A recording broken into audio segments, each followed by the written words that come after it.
तो नमस्कार दोस्तों, कैसे हो आप सब। और इस भर्ती में बहुत ज़्यादा जो है अभी हो हल्ला मचा है। बहुत सारे क्वेश्चन आ रहे हैं, बहुत सारे लोग जो है कोर्ट जाने की बात कर रहे हैं और कहीं कहीं जाने की बात कर रहे हैं। तो चलिए इसके बारे में डिटेल जो है देखते हैं। वैसे तो ये इतना लंबा चौड़ा है कि 20 मिनट हो जाएगा कि, लेकिन इसको शार्ट करने की कोशिश करते हैं। तो चलिए शुरू करते हैं। सबसे पहले ये समझ लीजिए ये कहाँ निकला है। छत्तीसगढ़ राज्य विधिक सेवा प्राधिकरण बिलासपुर, अर्थात बिलासपुर सिटी में ये जॉब है, इसलिए इतना इंपॉर्टेंट भी है। आवेदन प्रस्तुत करने की तिथि है 10 सितंबर, अर्थात आज से आप कर सकते हैं। आवेदन प्रस्तुत करने की अंतिम तिथि है 9 अक्टूबर 2023। मैं आपको बोलूँगा कि थोड़ा रुक जाइए, आप इसको ना 27-28 सितंबर को पोस्ट कीजिए, अभी मत कीजिए, इसमें बहुत ज़्यादा अभी पेंच है। ठीक है, आगे बढ़ते हैं। पोस्ट क्या क्या है तो ये सब देख सकते हैं। और इसमें अनारक्षित में एक पद है अनुवादक का, ठीक है, एक पद है वाहन चालक का, मतलब दोनों में मतलब कोई भी डाल सकते हैं और बाकी तो सब कोई डाल सकते हैं। अनुसूचित जाति में यहाँ पर इसमें कोई पोस्ट नहीं है, लेकिन अच्छा अनारक्षित में भी नहीं है, तो नहीं एक पोस्ट तो है कहना चाहिए नहीं। और सॉरी यहाँ पर मिस्टेक है दोस्तों, ये जो पोस्ट है ना वाहन चालक का, ये अनुसूचित जनजाति में है।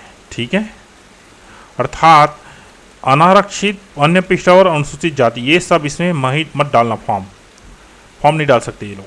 ठीक है, केवल अनुसूचित जनजाति का ही व्यक्ति यहाँ पर फॉर्म डाल सकता है और बाकी अनारक्षित में तो सब में है, तो बाकी सब पोस्ट में ना सब के सब जो है फॉर्म जो है डाल सकते हैं। टोटल पोस्ट है दोस्तों 112। सहायक ग्रेड 3 जो है ना ये बहुत इंपॉर्टेंट पोस्ट है और 80 पोस्ट है यहाँ पर, इसीलिए इतना ज़्यादा यहाँ पर हो रहा है।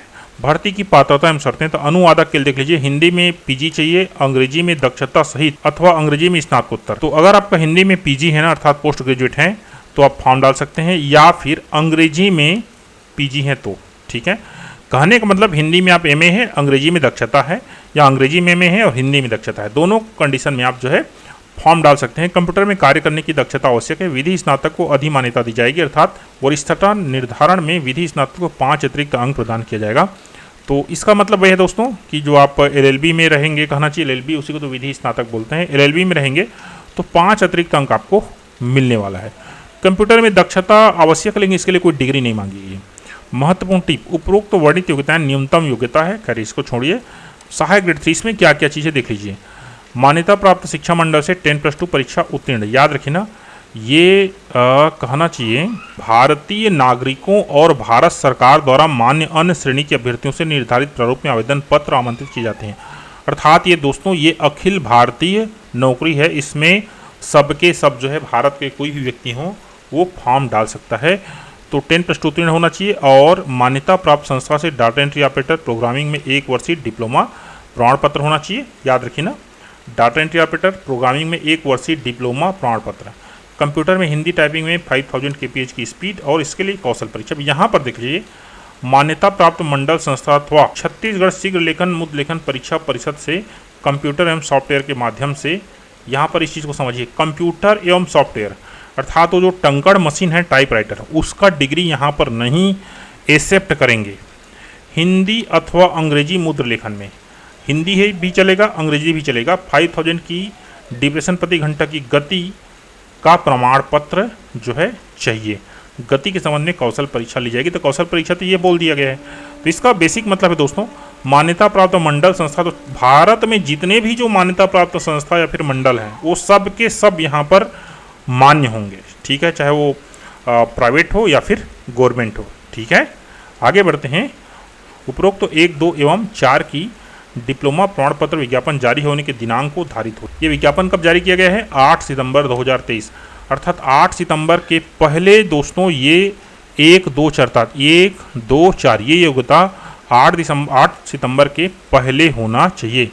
उपरोक्त क्रमांक 3 की दक्षता की जांच प्रायोगिक दक्षता की कौशल परीक्षा तो आमंत्रित अभ्यर्थियों की दक्षता कौशल परीक्षा के समय की जाएगी। वाहन चालक के लिए देख लीजिए, किसी मान्यता प्राप्त बोर्ड से कक्षा 8वीं की परीक्षा उत्तीर्ण होना चाहिए, और दूसरा वैध लाइट मोटर व्हीकल लाइसेंस होना चाहिए, और समस्त प्रकार के वाहनों विशेषतः कार, बोलेरो, हैवी व्हीकल्स के चालन का अनुभव रखता हो।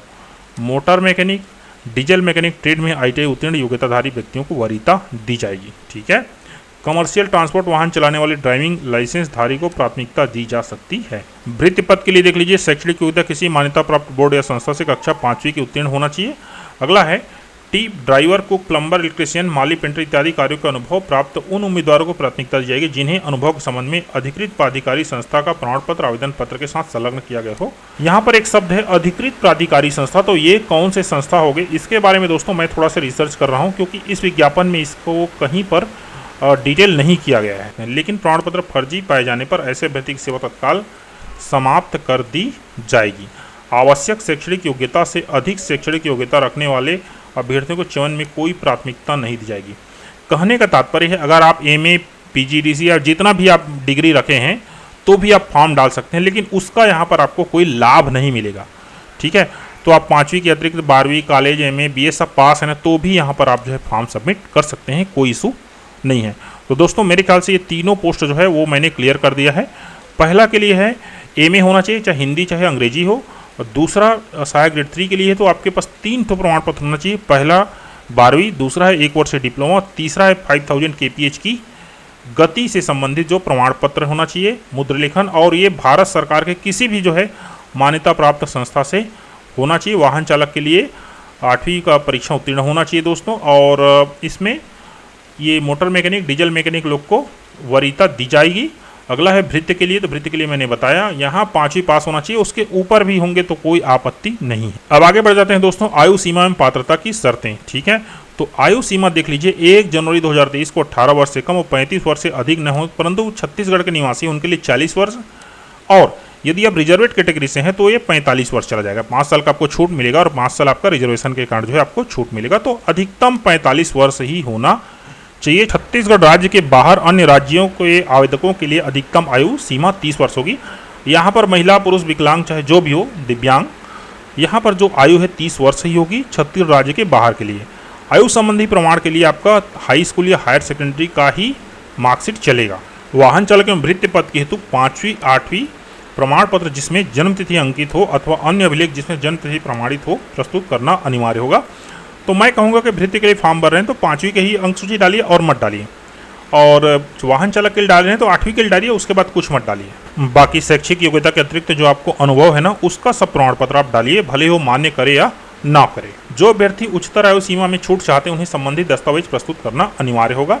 अब ये छूट से संबंधित जो है हम कई बार इसको पढ़ चुके हैं, तो इसको हम बाहर करते हैं। महिलाओं को नियमानुसार हॉरिजॉन्टल आरक्षण दिया जाएगा, लेकिन अगर महिला कैंडिडेट वहाँ पर नहीं मिलता है तो उनका जो पद है रिक्त नहीं होगा, बल्कि मुक्त वर्ग से चुन लिया जाएगा। आगे बढ़ते हैं दोस्तों, ये जो स्टाइपेंड पेमेंट है ये अब समाप्त कर दिया गया है, लेकिन इसका अभी आदेश नहीं आया है, इसलिए इस विज्ञापन में इसको दिया गया है। ठीक है, किंतु परीक्षा अवधि में स्टाइपेंड के साथ अन्य, तो परीक्षा अवधि तो ये परीक्षा अवधि 3 साल की रहेगी ना। स्टाइपेंड जो पेमेंट है ना वो समाप्त हो चुका है छत्तीसगढ़ में। जिन अभ्यर्थियों का आवेदन पत्र समय अवधि में कार्यालय में प्राप्त होगा उनका समस्त जो चीज़ें हैं, आवंटित रोल नंबर, नाम, पिता, पति का नाम एवं पता सहित सूची, परीक्षा की तिथि, समय एवं स्थान की जानकारी छत्तीसगढ़ राज्य विधिक सेवा प्राधिकरण बिलासपुर की वेबसाइट में अपलोड कर दिया जाएगा। और आवेदन पत्रों की छटाई की प्रक्रिया एवं मापदंडों भर्ती कमेटी, सब कमेटी द्वारा निर्णित किया जाएगा, जो अंतिम होगा। यहाँ पर दोस्तों ये जो छंटनी का जो तरीका है ना, कुछ भी हो सकता है। आगे बढ़ते हैं, डाक द्वारा भेजे गए आवेदन पत्रों की निर्धारित तिथि के पश्चात प्राप्त होने या नहीं प्राप्त होने की स्थिति में कार्यालय की जिम्मेदारी नहीं होगी। बिना हस्ताक्षर के आवेदन पत्र पर कोई विचार नहीं होगा। यहाँ पर देख लीजिए, अभ्यर्थियों की संख्या अत्यधिक होने की स्थिति में लिखित परीक्षा हो सकता है, कौशल परीक्षा जो भी लागू हो में शामिल करने हेतु तो आवेदनों की शॉर्ट लिस्टिंग की जाएगी, जिसका मापदंड नियुक्ति प्राधिकारी के अनुमोदन पश्चात गठित भर्ती कमेटी, सब कमेटी द्वारा किया जाएगा। तो यहाँ पर लिखित परीक्षा भी हो सकता है ना। अभ्यर्थियों की संख्या अधिक होने की स्थिति में कौशल परीक्षा 1 से अधिक पाली में की जा सकेगी। नियुक्ति हेतु चयन प्रक्रिया नियुक्ति प्राधिकारी द्वारा गठित कमेटी, सब कमेटी द्वारा संपन्न की जाएगी। इसको चयन प्रक्रिया निर्धारित करने का अधिकार होगा तथा इस संबंध में उसका निर्णय अंतिम होगा। उपयुक्त आवेदकों की छटाई के उद्देश्य से चयन प्रक्रिया के अंतर्गत विज्ञापित पद हेतु निर्धारित न्यूनतम शैक्षिक योग्यता 8वीं, 12वीं, 10वीं जो भी लागू हो की परीक्षा में उम्मीदवारों के प्राप्तांक के आधार पर छटाई की जा सकेगी। यहाँ पर दोनों है दोस्तों, यहाँ पर मेरिट बेसिस से भी छांटा जा सकता है, जैसे 1:20 में अभी शायद राजनांदगांव में हुआ है, वैसा भी किया जा सकता है। यह छटाई पद की योग्यता एवं अनुभव के आधार पर की जा सकती है। प्रतियोगी परीक्षा से संबंधित अभिलेख अंतिम चयन परिणाम के 6 माह के पश्चात विनिष्टीकरण किए जाएंगे। सूचना के अधिकार में वो नहीं मिलेगा 6 माह पश्चात। दोस्तों ये वीडियो यहीं से अभी हम क्लोज कर रहे हैं, क्योंकि ये काफ़ी लंबा हो चुका है। दूसरा इसका पार्ट आएगा जिसमें हम आवेदन प्रस्तुत करने की प्रक्रिया और इसका दोस्तों जो अगला है चयन पद्धति, ठीक है, नियुक्ति हेतु चयन विधि, ये जो है अगला पार्ट में लाएंगे और उसके बाद तीसरा पार्ट में यहाँ पर आवेदन मैं आपको भर के आपको दिखाने वाला हूँ। तो दोस्तों अभी की वीडियो में इतना ही, फिर नेक्स्ट वीडियो में आगे चीज़ों पर बात करेंगे। धन्यवाद दोस्तों। अगर आपको किसी चीज़ में कोई प्रॉब्लम हो, कहीं पर कोई डाउट हो तो कृपया नीचे कमेंट कर दीजिए, मैं रिप्लाई जरूर करता हूँ। थैंक यू, धन्यवाद।